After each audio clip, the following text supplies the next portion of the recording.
Se alguém do seu lado não tem um exemplar da Bíblia, eu peço que você divida o seu.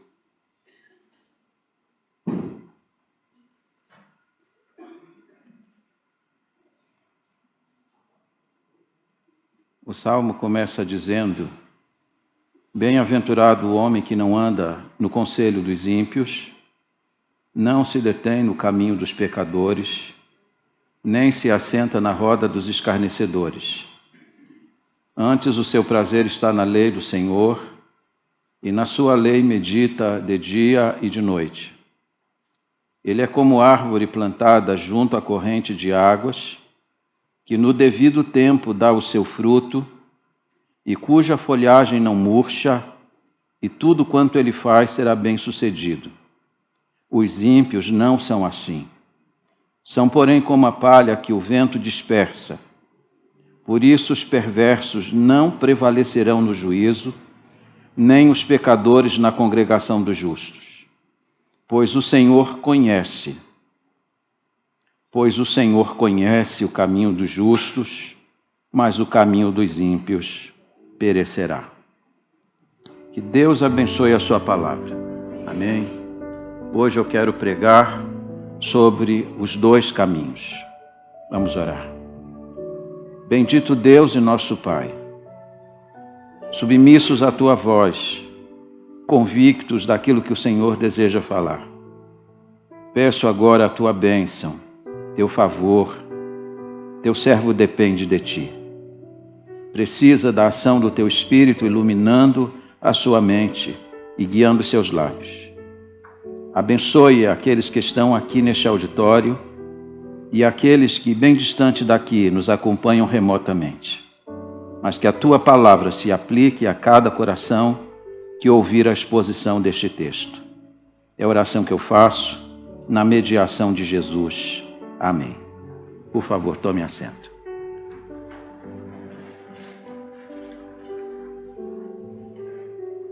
Este é um salmo muito conhecido,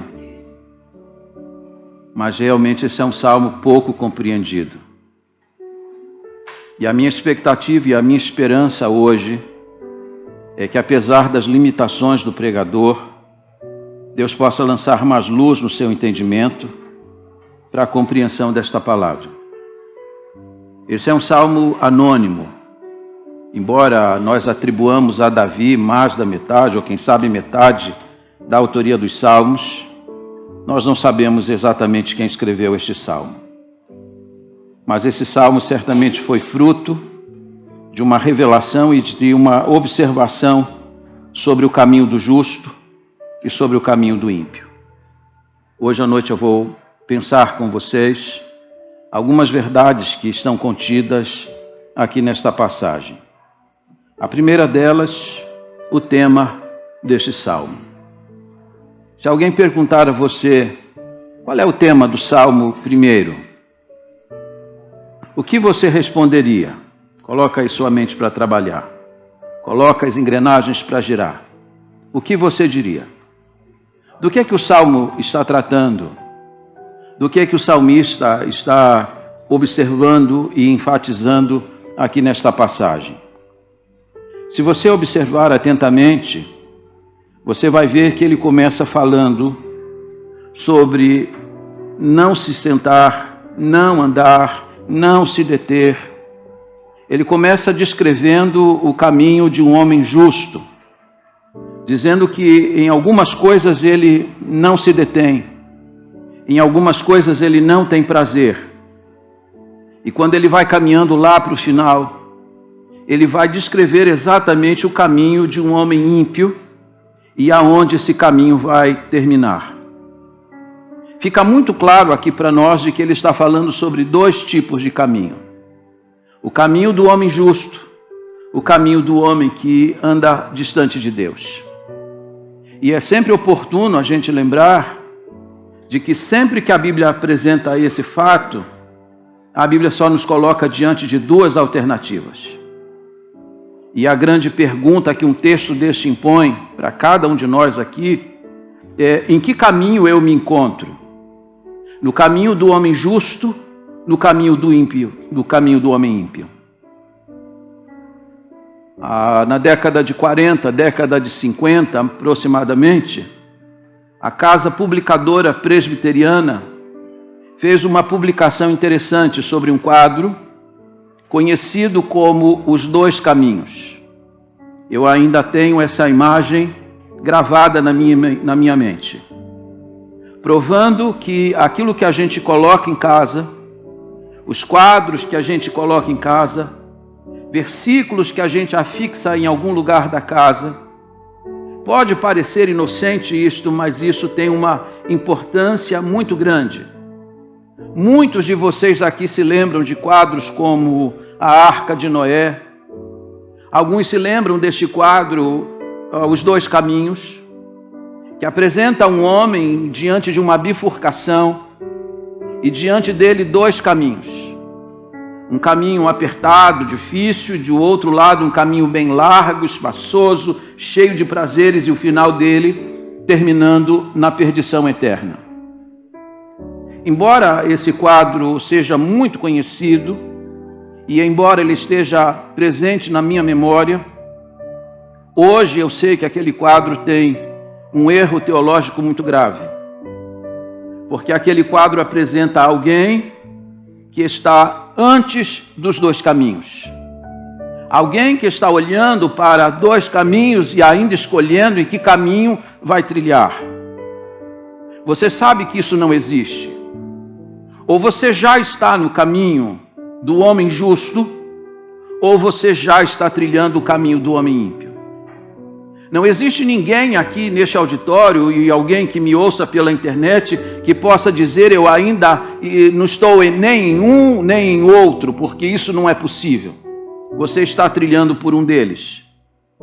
E a grande ênfase deste salmo é exatamente esta: descrever o caminho, mostrar a diferença do caminho, mostrar para nós que estamos trilhando por um dos caminhos e as consequências de trilhar este caminho. Então, a primeira coisa que você precisa olhar aqui neste salmo é exatamente o tema. A segunda coisa que você precisa olhar comigo nesta passagem é o ensino deste salmo. E quando eu falo para você sobre ensino, eu quero trazer à sua mente um pouco da religião judaica, daquilo que era ensinado dentro da religião, da maneira como as crianças eram ensinadas desde cedo na sinagoga. Você sabe que os meninos já eram matriculados bem cedo.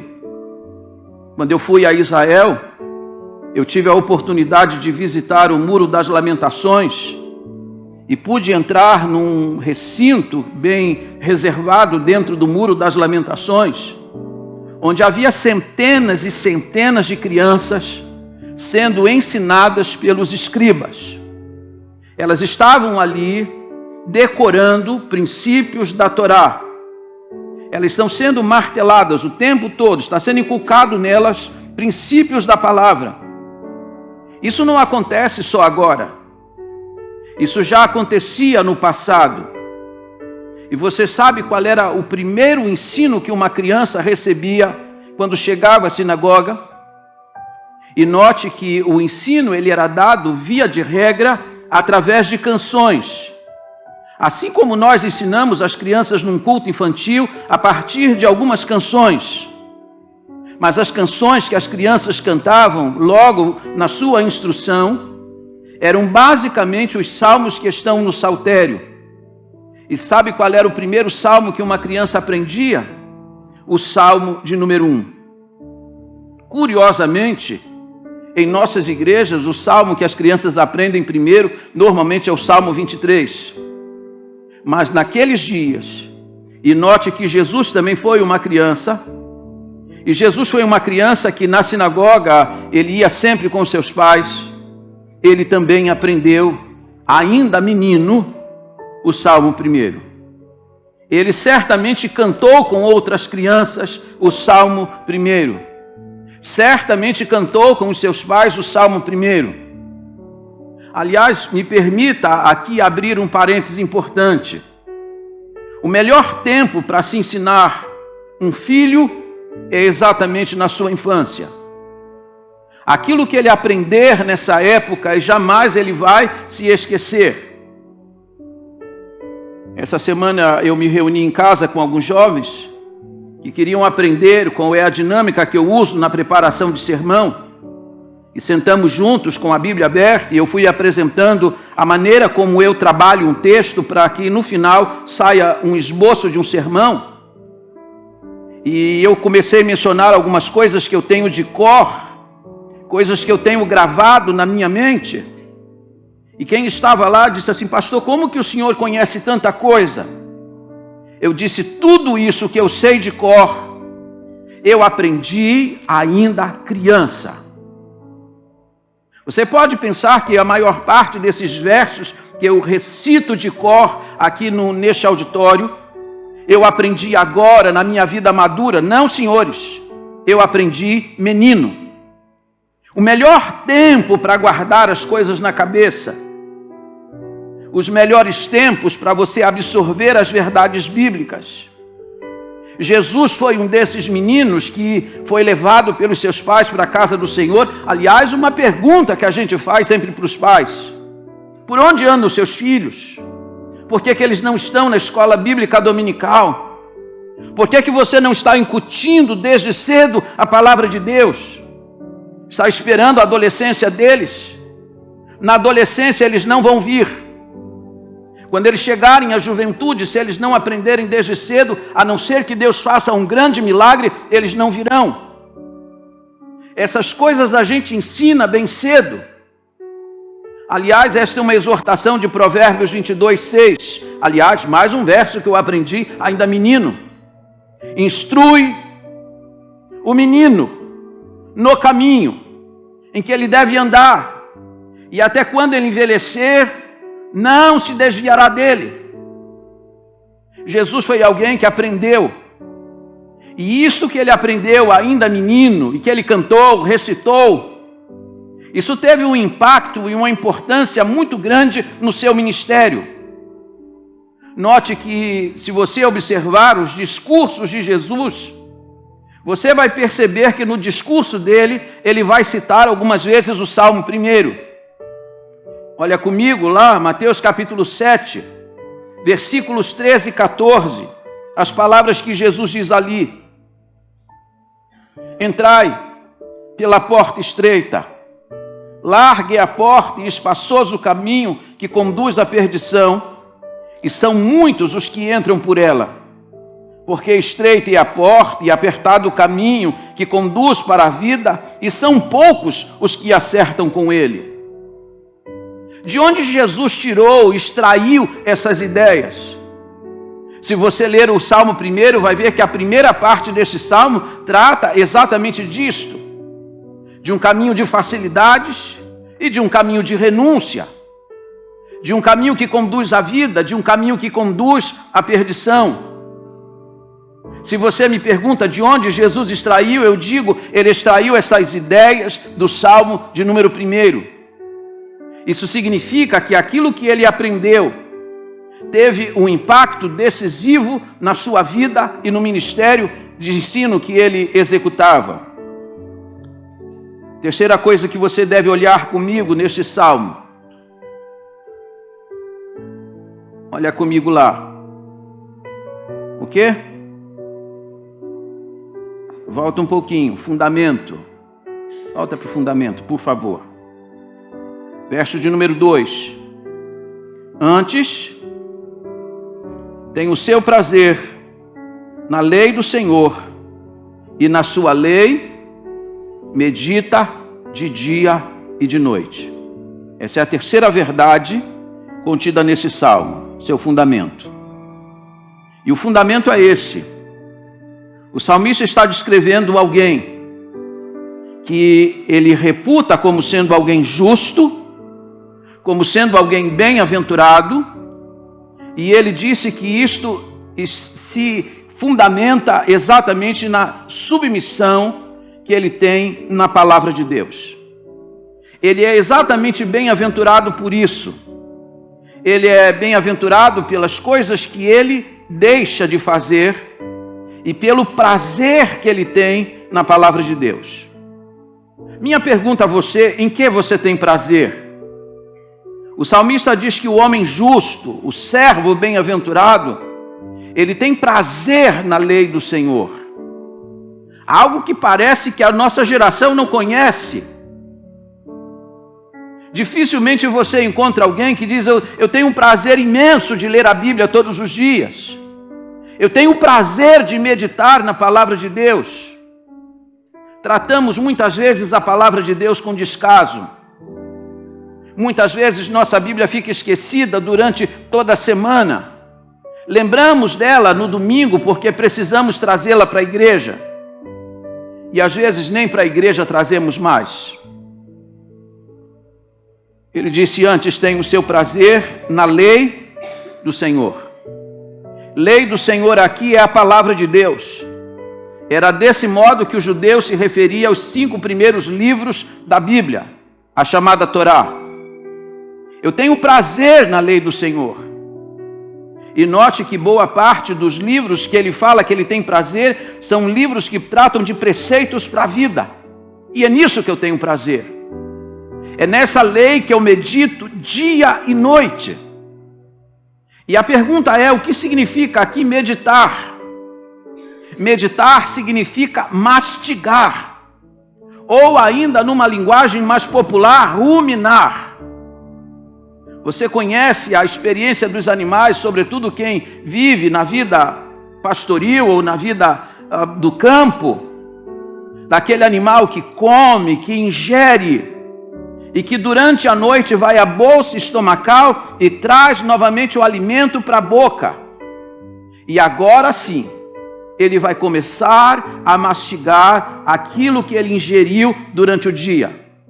Durante o dia ele enche a bolsa estomacal, ele apenas corta e guarda. À noite ele traz de volta e lentamente ele vai mastigando, e ele vai tirando daquele alimento que ele ingeriu durante o dia aquilo que ele precisa para manter-se bem. Basicamente é isso que o salmista está dizendo. Ele não está dizendo que ele passa 24 horas do dia lendo a Bíblia. Você sabe que isso não é possível. Nós temos trabalho, nós temos escola, temos afazeres, temos uma infinidade de coisas que consomem o nosso tempo. O que ele está dizendo é que durante o dia, ele separa um momento, ele lê uma pequena porção da palavra de Deus. E essa pequena porção que ele lê o acompanha durante todo o dia. Ele fica meditando nesta palavra, ele fica ruminando esta palavra, e à medida em que ele vai mastigando isto, ele vai alcançando prazer na lei do Senhor. Ele vai tirando proveito e cada vez que ele tira mais proveito, mais ele ama essa palavra, mais ele quer ler essa palavra, ele tem prazer na palavra de Deus. Esse é o fundamento de uma vida bem-aventurada. Esse é o fundamento de um servo que anda num caminho de justiça. Prazer na lei do Senhor. Fundamento de uma vida bem-sucedida. Quantos de nós fazemos isso? Durante o dia nós meditamos no quê? Pensamos no quê? Vocês podem não saber, mas normalmente eu defino aquilo que eu vou pregar no domingo na segunda-feira. Na segunda-feira eu peço a Deus para esclarecer meu coração que eu devo pregar. E normalmente na segunda-feira Deus me dá alguma passagem e eu começo a lê-la, releio essa palavra, releio novamente e passo a minha semana pensando nesse texto, olhando para esse texto, o que ele comunica para a minha vida. E à medida que eu vou mastigando o texto, Deus vai apresentando algumas verdades que eu preciso primeiramente para a minha vida. Dr. Warren Wiersbe disse que a meditação do que o salmista está falando aqui é aquilo que nós precisamos para o nosso corpo. Aquilo que fazemos aqui na leitura da palavra tem a mesma importância de um alimento que você ingere e que vai sustentar você. Nós precisamos ser sustentados pela palavra de Deus e tê-la como fundamento de uma vida bem-aventurada. A quarta coisa que eu quero que você olhe comigo, aliás, eu acho que eu pulei uma, o significado. Joga para mim o significado.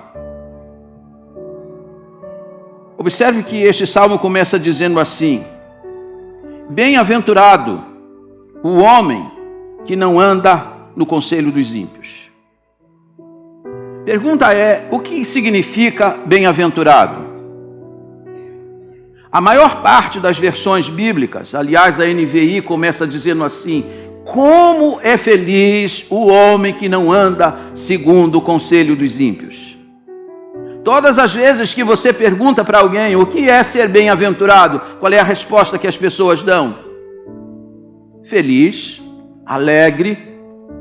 Mas eu posso garantir a vocês que, à luz desta passagem, esses termos não fazem jus ao que o salmista está dizendo.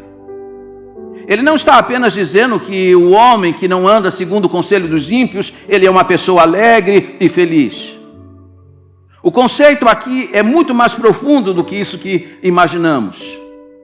O que o salmista está dizendo aqui é que aquele que não anda segundo o conselho dos ímpios, que não se detém no caminho dos pecadores, que não se assenta na roda dos escarnecedores, esse que tem antes o seu prazer na lei do Senhor e que nela medita dia e noite, ele diz que esta pessoa, e esse é o conceito de bem-aventurado aqui, ela goza da paz de Deus e desperta em Deus um sorriso.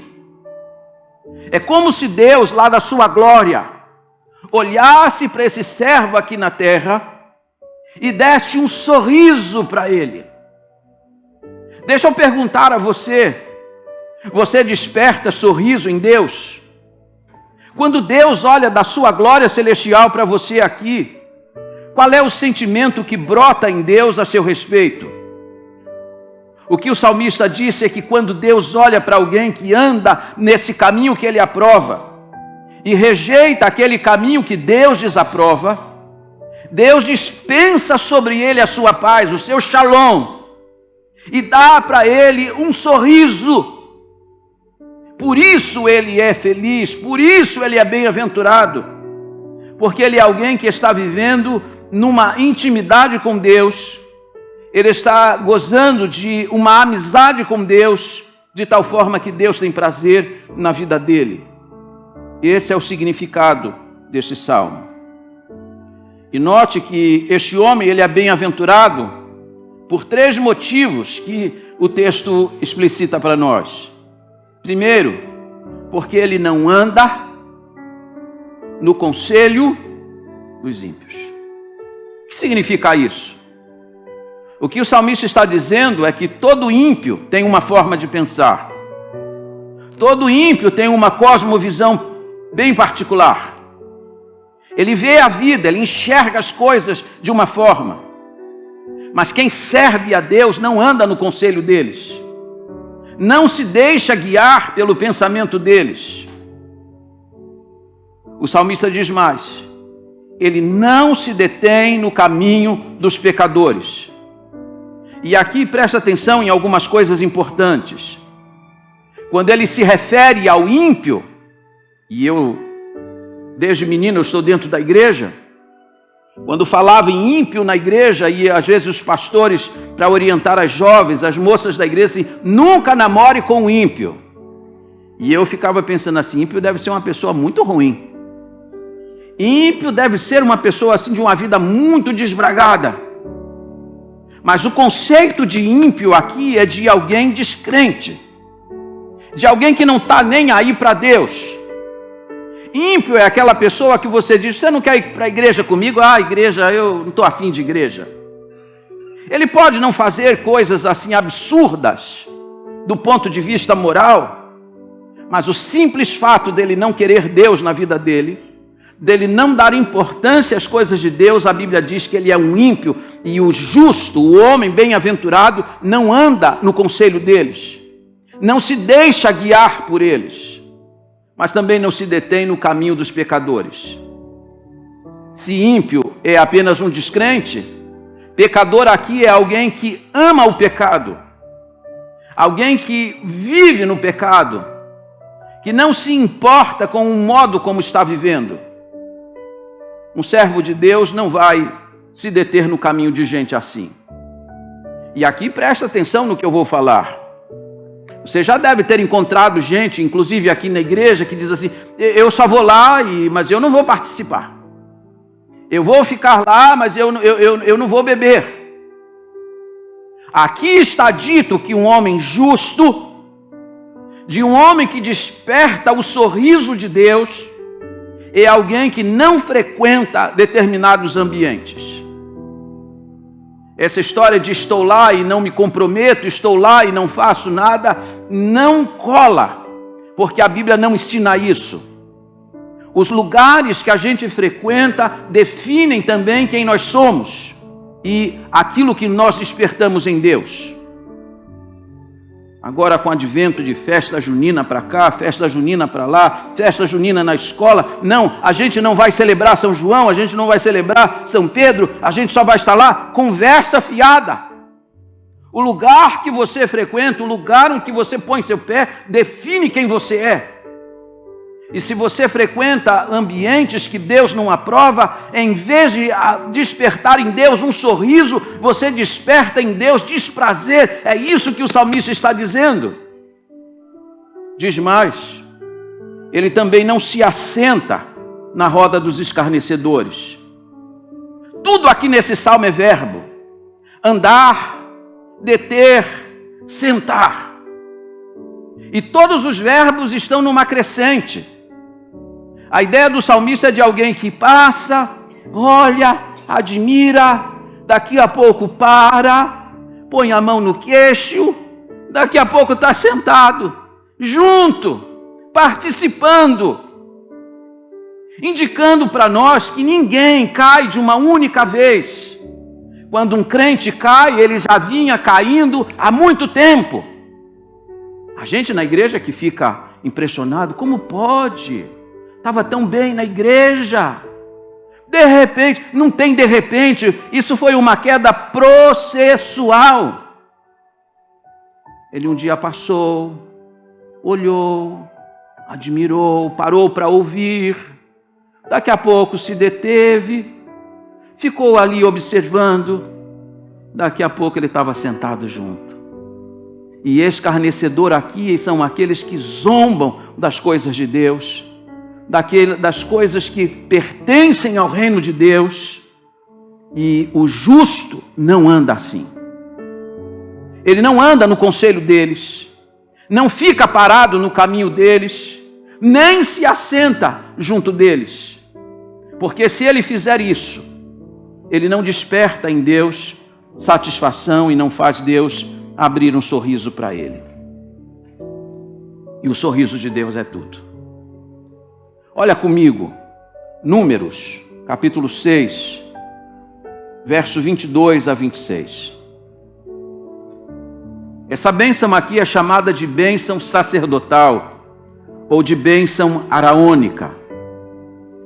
Deus mandou, através de Moisés, dizer a Arão e a seus filhos, que eles abençoassem os filhos de Israel com as seguintes palavras: o Senhor, vamos dizer isso para quem está do nosso lado, o Senhor te abençoe e te guarde. O Senhor faça resplandecer o seu rosto sobre ti e tenha misericórdia de ti. O Senhor sobre ti levante o seu rosto e te dê a paz. É isso que o Salmo está dizendo. Deus vai levantar o seu rosto. Deus vai olhar para você, vai abrir um sorriso. E Ele vai te dar o quê? A paz. Shalom. Bem-aventurado neste salmo é alguém que andando no caminho de Deus e desprezando o caminho do mal, faz com que Deus sorria para ele e conceda shalom, conceda paz para ele. E aí, esse servo bem-aventurado, ele põe sua cabeça no travesseiro toda noite e descansa, porque ele tem a paz de Deus. Ele sabe que Deus já abriu para ele um sorriso, Deus encontrou nele prazer. Deus tem prazer em você? Olhemos mais. a promessa contida nesse salmo. Verso 3. E ele continua descrevendo o homem bem-aventurado. Ele é como árvore plantada junto à corrente de águas, que no devido tempo dá o seu fruto, e cuja folhagem não murcha, e tudo quanto ele faz será o quê? Será o quê? Bem-sucedido. Ele é como uma árvore, mas não árvore nativa. Ele é uma árvore que foi plantada. Deus o plantou. Deus está cultivando a vida dele. Deus está cuidando da vida dele. Ele é como uma árvore plantada, não em um terreno baldio. Ele foi plantado junto à corrente de águas. Sabe o que isso significa? Quando você é um servo de Deus bem-aventurado, não importa o que está adiante, não importa o que nos reserva o futuro, não importa as condições, inclusive, que estão à nossa volta. O que ele está dizendo é que Deus vai cuidar de você a despeito de qualquer cenário que esteja pela frente. Ele disse ainda que venha um tempo de seca. Como você está com as suas raízes sendo saciada na corrente das águas, e as correntes das águas aqui é a corrente da graça de Deus. Deus vai sustentar você. Deus vai abençoar você. As suas folhagens não vão secar, Deus não vai permitir, ainda que os tempos sejam difíceis. Deus vai cuidar de você. Sabe por quê? Porque você é alguém para quem Ele dispensou o seu sorriso e a sua paz, porque você anda na presença dEle. E tudo que você fizer, Deus vai fazer prosperar. Sabe o que você precisa dessa vida? Dessa bênção que está prometida neste salmo. Mas essa bênção, ela tem um preço, é o preço da renúncia. Tudo tem preço. E nós precisamos renunciar.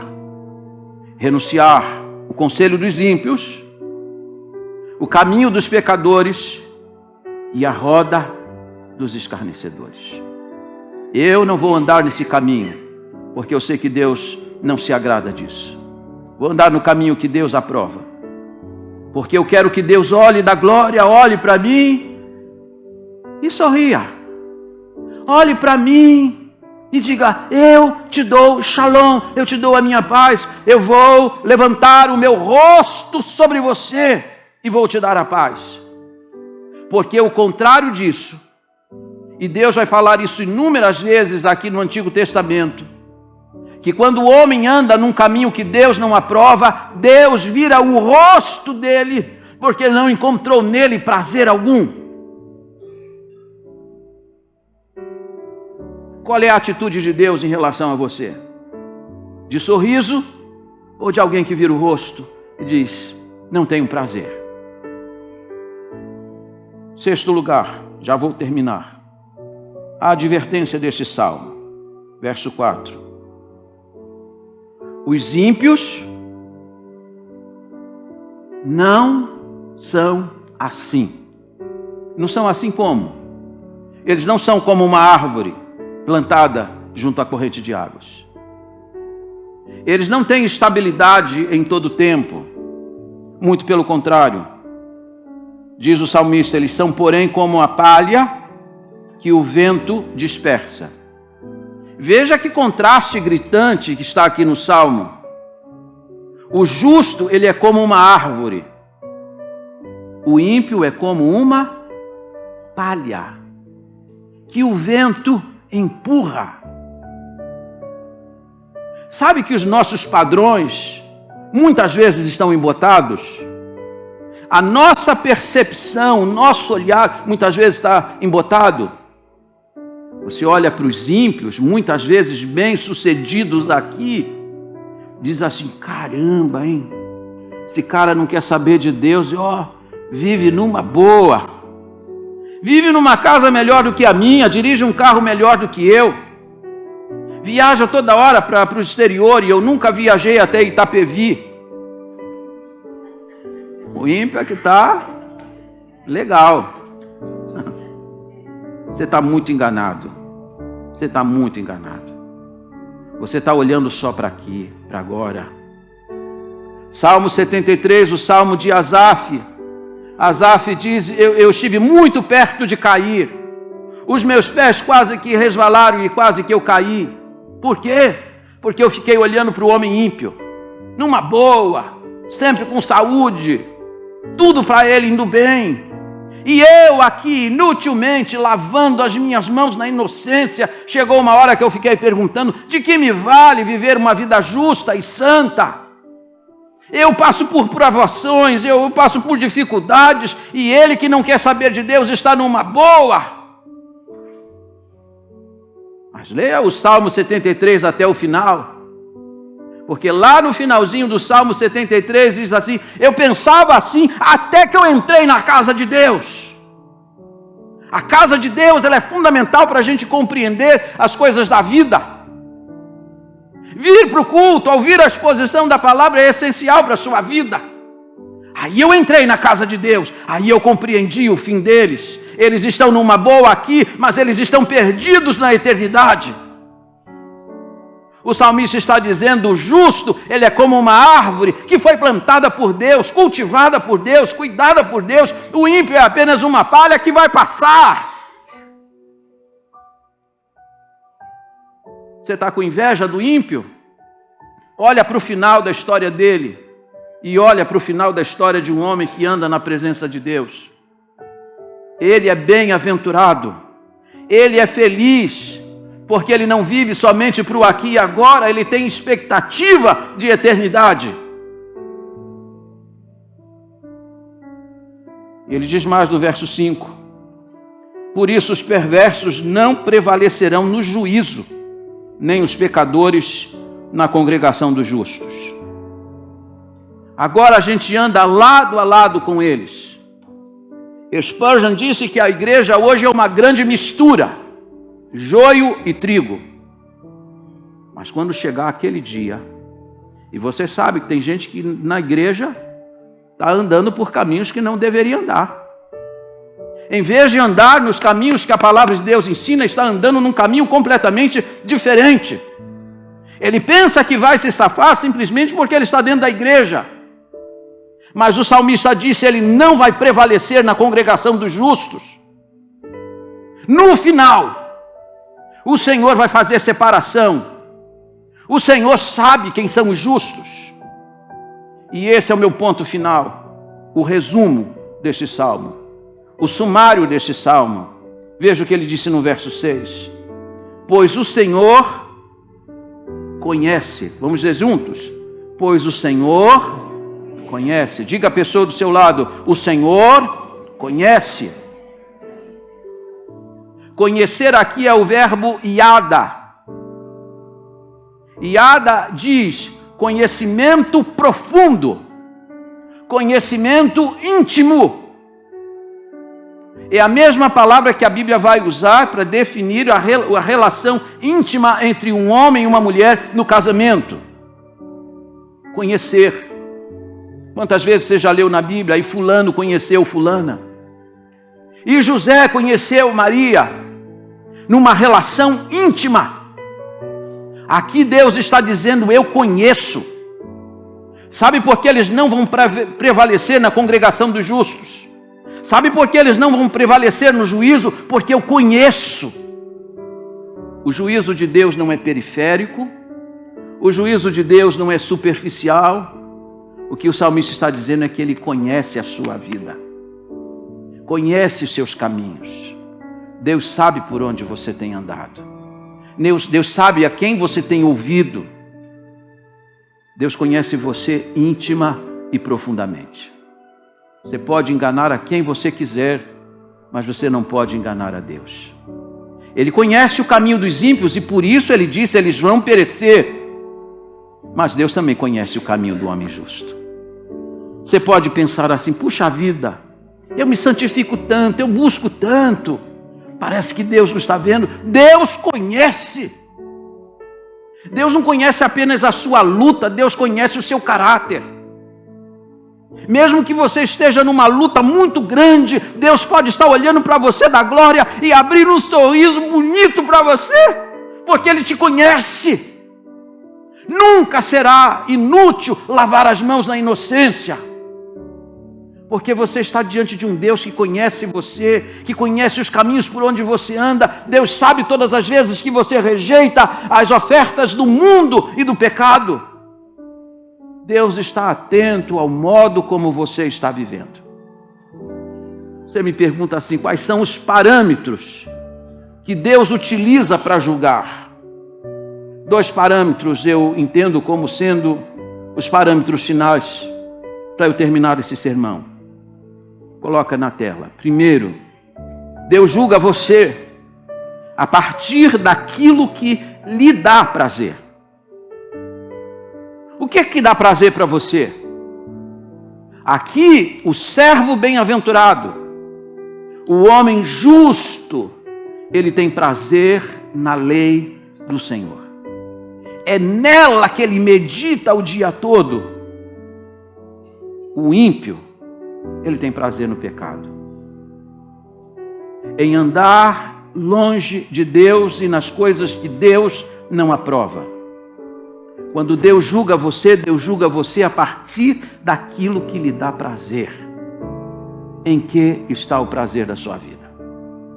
Segunda coisa que Deus usa como parâmetro para julgar uma pessoa: as suas ações, aquilo que ela faz. O que é que você faz durante o dia?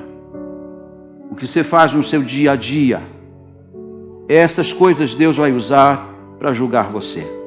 Aliás, Ele já está julgando você pelas ações da sua vida. Nada passa incólume diante dos olhos do Senhor. É por isso que este salmo, que a princípio era o salmo de número 2 no saltério, ele saltou para ser o salmo 1, porque ele resume toda a mensagem do saltério. Há um caminho que Deus aprova. Há uma atitude que Deus aprova.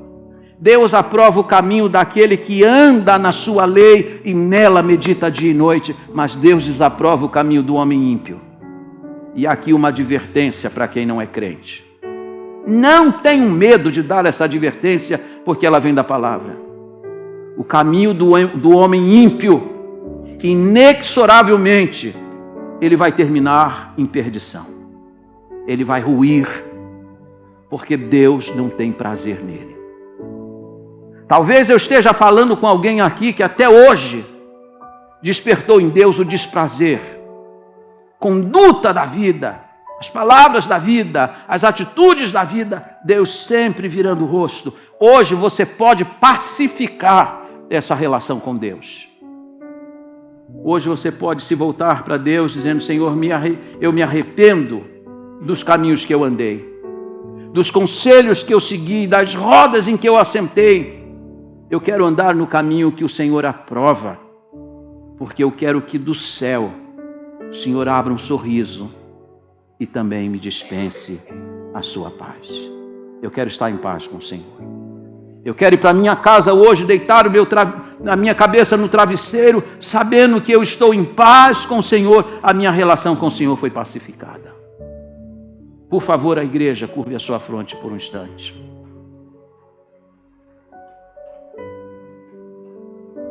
Esse é o tipo de mensagem que vale para todo mundo. Não é só para não crente ou só para crente, todos nós. Se você é crente, você precisa avaliar que tipo de caminho você tem seguido, que tipo de conselho você tem ouvido, em que lugares você tem frequentado. Porque até o lugar que você frequenta, Deus está observando. Se você não é crente e tem andado por caminhos que Deus não aprova, e você sabe que Deus não aprova, você sabe que Deus lhe deu uma consciência, e a consciência que você tem, que lhe aprova e lhe desaprova, é uma evidência clara de que Deus existe. Você sabe que tem caminhos que você tem trilhado, Deus não tem aprovado. Você tem despertado em Deus não o prazer, mas o desprazer dele. Ele tem virado o seu rosto. Mas hoje você quer dizer: Senhor, eu me arrependo. Eu quero ter a minha relação com o Senhor completamente pacificada. Eu quero ser teu amigo, não teu inimigo. Eu quero despertar o teu sorriso. Eu quero que o Senhor olhe para mim, levante o seu rosto e me dê a paz. Eu quero o teu shalom hoje à noite. Há alguém aqui neste auditório não é crente em Jesus Cristo e deseja dizer: Senhor Jesus, eu abro o meu coração. Eu quero hoje ter a minha relação com Deus pacificada. Eu quero andar nesse caminho de renúncia, deixando o caminho mau, o caminho do pecado, do prazer do mundo, para andar de acordo com a lei de Deus, com aquilo que Deus exige de um servo bem-aventurado. Há alguém aqui neste auditório tomando esta decisão? Levanta bem alta a sua mão e abaixe. Por um instante eu vou orar por você. Alguém? Alguém aqui neste auditório que está afastado da igreja e deseja hoje à noite voltar à comunhão da igreja? Levanta bem alta a sua mão e abaixe, lá na galeria aqui embaixo. Deus te abençoe. Há mais alguém aqui neste auditório desejando ter a sua relação com Deus pacificada? Porque Deus conhece você íntima e profundamente. Deus não conhece você superficialmente. Deus não conhece o seu penteado, a sua maquiagem, a sua roupa bonita. Deus sabe quem você é e por onde você tem andado. Há alguém aqui recebendo Jesus como Salvador? Eu insisto porque no meu coração eu tenho esse pensamento. Eu estou persuadido que há alguém aqui hoje precisando receber Jesus. Se você quer, levantar bem alta a sua mão. Deus abençoe. Pode abaixar.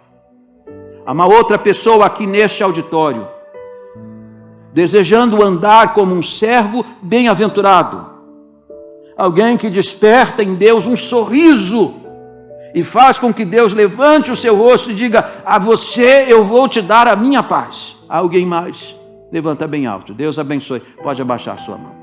Lá na galeria tem alguém? Levanta bem alto a sua mão. Eu vou orar por você também. A igreja de pé, por favor. Eu vou pedir a você que levantou uma das suas mãos, tomando essa decisão, para você vir aqui à frente. Eu quero orar por você. Peça licença e venha. Pode vir. Lá na galeria, se tiver alguém tomando essa decisão, pode vir também. Louvado seja Deus. Isso. Tem mais alguém para vir? Vou pedir para vocês chegarem mais para cá. Louvado seja Deus. Essa é o quê? A bendita palavra de Deus. Essa tem que ser a sua meditação dia e noite. Se você meditar na palavra de Deus dia e noite, você vai despertar em Deus o quê? Sorriso. Já pensou Deus sorrindo para você todo dia? O que mostra que Deus não é uma pessoa mal-humorada, né? Tem gente que acha que Deus vive sempre mal-humorado, sempre querendo castigar alguém. Não, senhores, Deus é uma pessoa bem-humorada. Deus quer sorrir para você. Mas você muitas vezes, em vez de despertar em Deus um sorriso, faz com que Deus faça o quê? Vire o seu rosto. Esse é o desafio que eu quero que vocês levem para casa hoje. Orem a Deus essa noite antes de dormir. Senhor, eu quero despertar sorrisos no Senhor. Quero que o Senhor olhe para mim todo dia e diga: poxa, eu estou tão feliz com a Gildete. Estou tão feliz com a Carol. Olha só, me alegra um tanto o coração de maneira que eu não tenho outra atitude para com ele senão sorrir. Vou levantar o meu rosto e vou dar o quê? A paz. Vamos orar. Bendito Deus e Pai, louvado seja teu nome que é grande, poderoso, santo. Obrigado por nos amar. E eu te declaro, Senhor, o meu profundo amor por ti. Ó Deus, eu te amo. E te agradeço pela tua infinita misericórdia e paciência comigo. Te agradeço por cada vida aqui neste altar. Porque eu sei que quando eu prego, eu sei que eu falo para pessoas, mas eu não sei aonde a tua palavra está sendo aplicada. Aqui nós temos jovens neste altar. Temos pessoas maduras neste altar. É a mesma palavra, mas para cada pessoa ela tem a sua persuasão. Quero te apresentar a vida da irmã Dirce. Abençoe sua vida, Senhor. Quero apresentar a vida do Kaique, Senhor. Abençoa-o rica e abundantemente nesta hora. Faze com que esse moço ande no caminho do homem justo. Que ele não ande segundo o conselho dos ímpios. Que ele não se detenha no caminho dos pecadores. Que ele não se assente na roda dos escarnecedores, mas tenha seu prazer na lei do Senhor. Deus abençoe a vida da Ivanilda. Conserva essa vida debaixo da tua potente mão. Ajude para que ela ande no caminho da retidão, no caminho da santidade, que é o caminho em que o teu sorriso é despertado. E abençoe, ó Deus, a vida da Gislene.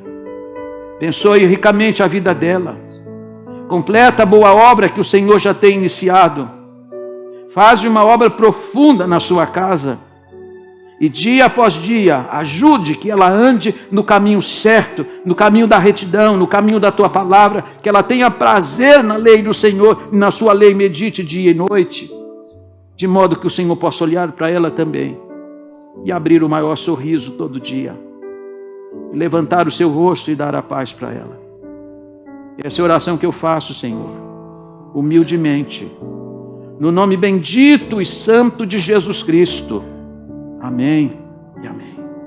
E seja agora sobre nós o amor de Deus, o nosso eterno e bendito Pai, a graça do nosso Senhor e Salvador Jesus Cristo e as doces consolações do Espírito Santo de Deus, seja com a vida desta igreja e com todo o povo de Deus espalhado em toda a face da terra e com essas vidas que estão postadas neste altar. Seja assim hoje e para todos sempre. Amém e amém. Louvado seja Deus. Diga para quem está do teu lado que você desperte um sorriso em Deus. Deus te abençoe, viu? Deus abençoe. Que Deus olhe para você e fique sorrindo todo dia, viu? Você também, Gislene, viu? Permaneça firme no Senhor. Deus te abençoe.